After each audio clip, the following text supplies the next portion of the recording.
मराठी सिनेसृष्टीतील अभिनेता अमित खेडेकर व अभिनेत्री रश्मी अनपट यांच्यावर दुःखाचा डोंगर कोसळला आहे. अमितची आई म्हणजेच रश्मीच्या सासूबाईंचं निधन 15 मे रोजी झालं. गेले कित्येक दिवस त्या कर्करोगाशी झुंज देत होत्या. अखेर त्यांची आजाराशी सुरू असलेली झुंज संपली असून त्यांनी वयाच्या 60व्या वर्षी अखेरचा श्वास घेतला. अमितने आईच्या निधनाची बातमी सोशल मीडियाद्वारे पोस्ट शेअर करत सांगितली. आईच्या निधनाने अमितवर दुःखाचा डोंगर कोसळला आहे. अमितने सोशल मीडियावरून पोस्ट शेअर करताच त्याला अनेकांनी धीर दिला. पोस्ट शेअर करत अमितने असं म्हटलं आहे की हे सांगताना अत्यंत दुःख होत आहे की माझी आई सौ सुनीता खेडेकर 15 मे रोजी रात्री 1:15च्या सुमारास वयाच्या 60व्या वर्षी या जगातून कायमची निघून गेली आहे. ती गेल्या काही काळापासून कर्करोगाशी झुंज देत होती. पुढे त्याने असं म्हटलं आहे की ती माझ्यासाठी आणि माझ्या कुटुंबासाठी सर्वस्व होती. तिच्या निधनाने माझे पूर्ण कुटुंबीय दुःखाच्या छायेत आहेत. तिच्या जवळच्या लोकांपलीकडे ही माझ्या आईचा प्रेमळ प्रभाव आमच्या व्यापक समुदायावर पसरला आहे.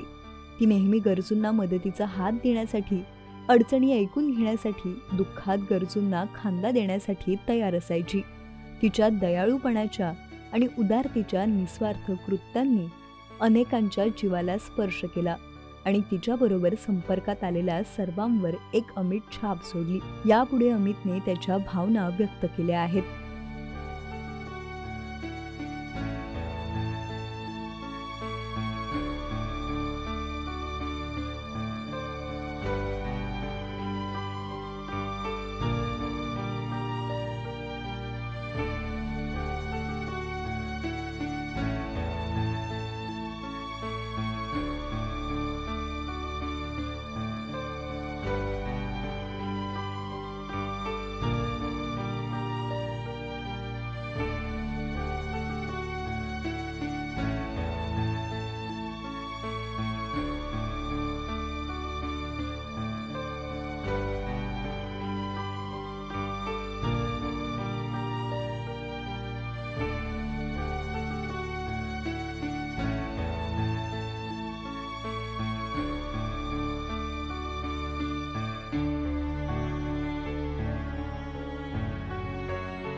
मराठी चित्रपटसृष्टीतील लेटेस्ट अपडेट्स आणि गॉसिपसाठी आमच्या चॅनेलला सबस्क्राईब करा आणि बेल ऐकन दाबायला विसरू नका.